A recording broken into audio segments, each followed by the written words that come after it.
nakama, One Piece Update Channel balik lagi nih. Dan di video kali ini kita akan melakukan sebuah sposi juga bisa disebutnya. Jadi kita akan kasih spoiler pada kalian. Dan harus di disclaimer di sini ya bahwa sposi ini belum tentu benar gitu ya Jiri ya.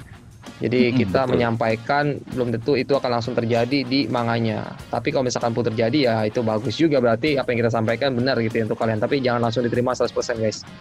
Jadi kita langsung saja ya ke topik pembahasan kita kali ini. Ada beberapa poin yang harus kita sampaikan kepada kalian semua. Poin pertama adalah kabar dari Ibu Kota Bunga ya. Festival berjalan meriah nih festivalnya ya ternyata ya. Tapi ada sesuatu yang mengganjal di mana penduduk di sana berharap Samurai Oden bisa membebaskan Wano. Nah, jadi ini gimana? Maksudnya panjang lebarnya ceritanya seperti apa tentang poin ini? Jadi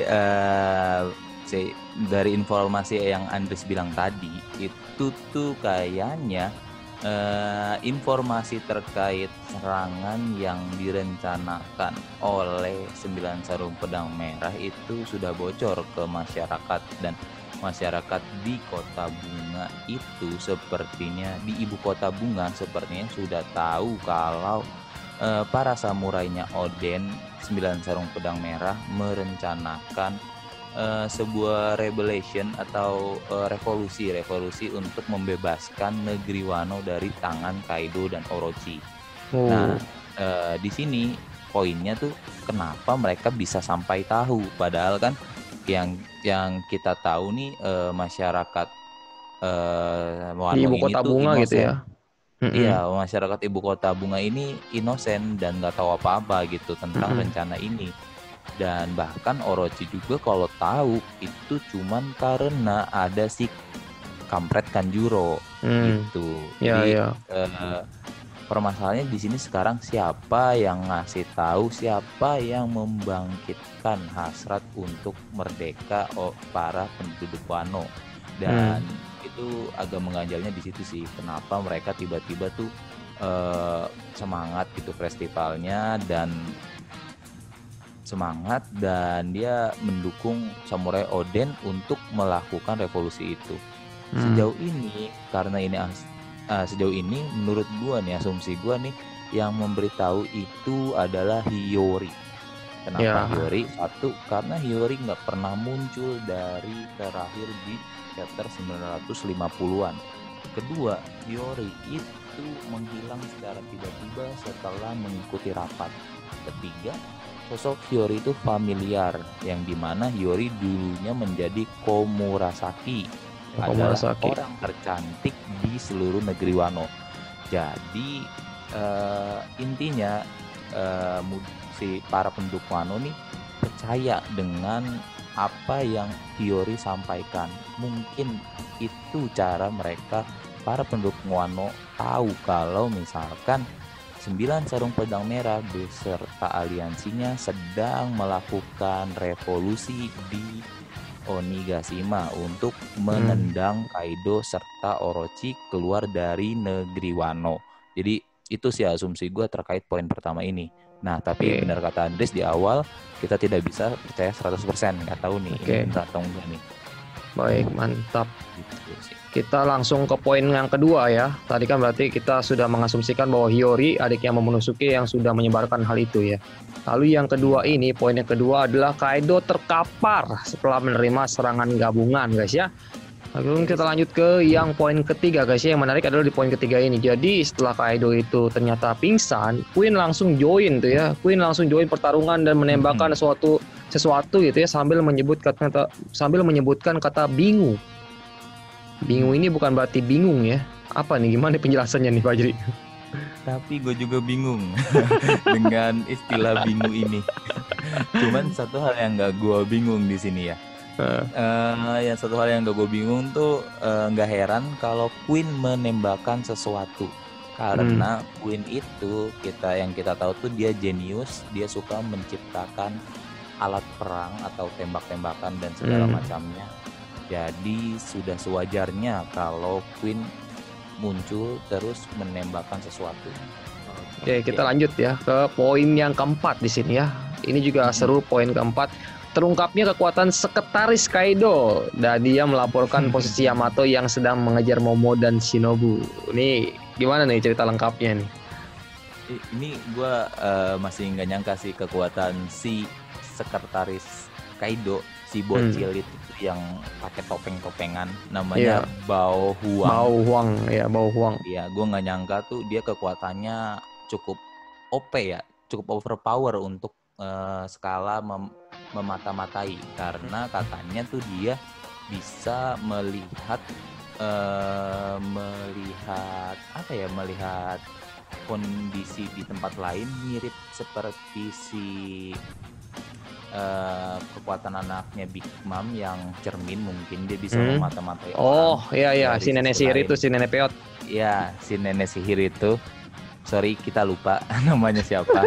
Si nenek sihir itu mungkin mirip seperti itu. Dia jadi kekuatannya dia bisa memata-matai kayak CCTV, kayak CCTV mungkin.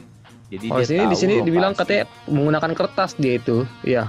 Nah, ditempelkan dia menggunakan kertas. Iya, dari spoiler yang kita dapat tuh katanya dia menggunakan kertas kekuatannya. Cuman ya intinya sama aja, OP banget untuk. Coba lanjut lagi, Dres, coba. Kita lanjut lagi di poin selanjutnya adalah King memerintahkan Tobiropo untuk mengejar Momonosuke. Jadi setelah itu guys ya, ternyata kelanjutannya adalah King memerintahkan Tobiropo untuk mengejar Momonosuke. Wah, kalau Tobiropo-nya gelut sama si anaknya Kaido, gimana ini kira-kira ini ya jadinya ya? Nah, ingat nggak nakama kalau yang nonton sampai habis nih di yang minggu lalu chapter yang kita bahas, kita sempat memprediksi kalau Yamato bakal duel sama salah satu Tobiropo, tapi lagi waktu itu kita bilangnya si Black Maria ya. Si Black Maria yang kita pikir bakal berduel. Ternyata di sini dari spoiler yang kita dapat itu dia akan melawan si Sasaki. Jadi setelah si Bao Huang melakukan menginformasikan posisi di mana si Yamato dan Momonosuke berada, dia langsung melaporkan itu ke King. Nah, si King ini yang kita anggap sebagai wakil kapten, bukan kita anggap sih, emang dia yang pantas untuk menjadi wakil kaptennya bajak laut binatang buas, langsung memerintahkan anak buahnya, komandan-komandannya yaitu para Tobiropo untuk melakukan pengejaran. Oke, kalau gitu kita langsung saja ke poin yang terakhir guys ya. Ini poin terakhir, ini poin yang paling krusial. Ini isinya adalah Kaido bangkit lagi. Jadi setelah dia tidak sadarkan diri, akhirnya dia bangkit kembali dan ada satu karakter yang menangis. Itu adalah Izo. Kira-kira dia menangis kenapa? Ini ceritakan jadi. Menangisnya ternyata Kaido setelah bangkit lagi, dia sempat bilang kalau dari spoiler yang gue dapetin juga, dia sempat bilang kalau serangan mereka tuh masih nggak ada apa-apanya, serangan Anjir. 4 orang. Anjir. 4 orang ya, orangnya 4 orang. 4 orang anak buah Oden. Yang udah nguasain kemampuan hebat itu ya. Iya, ya. Dibilang nggak ada apa-apanya. Iya, nggak ada apa-apa ya. Mungkin berarti emang tingkatan level Oden tuh jauh di atas 4 orang ini kali ya. Jadi meskipun di stuck 4 orang ini nggak setara dengan kekuatan Oden waktu menyakiti Kaido. Nah, setelah bangkit mungkin karena dia kesal gitu ya, bisa-bisanya nih cecunguk bikin gua trauma lagi gitu. Akan lukanya si yang diberikan Oden, dia langsung brutal memotong, apalagi memenggal, ya pokoknya itulah, memisahkan tangannya si Kiku, cuy. Jadi yang buat Izo menangis karena tangan adiknya dipotong, anjir. Tapi yang masih gue pikirin itu bagaimana cara Kaido memotong sih. Sebenarnya kan dia nggak pernah pakai pedang, dia cuma bisa pakai pentungan. Masalahnya pentungannya dia tuh cuma bisa bikin orang jadi sekarat kayak Luffy kan, dipukul sekarat. Nah ini di masa dipentung tiba-tiba putus gitu ya. Iya. Banyak lah ya, bukan memotong ya kan, bukan ini memotong, dari informasi yang gue dapet tuh dari kebetulan gue baca di forum Inggris yang bahasa Inggris, dia bilangnya cut off. Kalau cut off kita artikan tuh memotong atau membelah, ya seperti itulah. Nah terakhir kita ngeliat Kaido melakukan pemotongan, pembelahan, penyembelihan itu pada Orochi. Para Orochi ya. Pedangnya si King. Pedang King ya. Pedang King. Atau jangan-jangan King langsung pedang. menyerahkan pedangnya lagi gitu kepada si Kaido nih, ambil gitu. Enggak. Langsung diambil sini. Tapi dia waktu diserang sama si Akazayanan itu dia pingsan dalam mode naga atau dalam udah bentuk manusia? Wah, itu enggak ada kejelasan. Gak ada penjelasan ya itu ya, nggak ada penjelasannya. Nah, berarti kalau menurut gua ini akan lebih masuk akal kalau dia masih dalam mode naga, mungkin digigit. Kalau dia masih dalam mode naga ya, tapi kalau dia udah mode manusia harusnya menggunakan pedang sih kalau dia memotong, nggak mungkin menggunakan yang lain. Ya banyak kemungkinan, jadi kita belum tahu jelasnya gimana nih Nakama. Silahkan berasumsi sendiri, karena itu asumsi kita sejauh ini. Si Kaido pingsan dalam mode naga, lalu tiba-tiba bangun melakukan serangan balik. Kebetulan Kiku yang lengah, tangan Kiku buntu. Kena terkorbankan tuh ya tangan Kiku. Dan di sini ada note lagi, kita akan memberitahu bahwa chapter ke-993 itu akan dirilis secara non legal pada hari Kamis atau Jumat malam besok guys ya. Sedangkan untuk perilisan resminya akan terjadi pada hari Senin, baik itu di majalah WJS issue yang ke-47 maupun di aplikasi digital yaitu Manga Plus guys ya tentunya ya. Gitu aja sih kira-kira informasi yang kita bisa sampaikan ya, atau ada lagi? Ada informasi tambahan di cover story.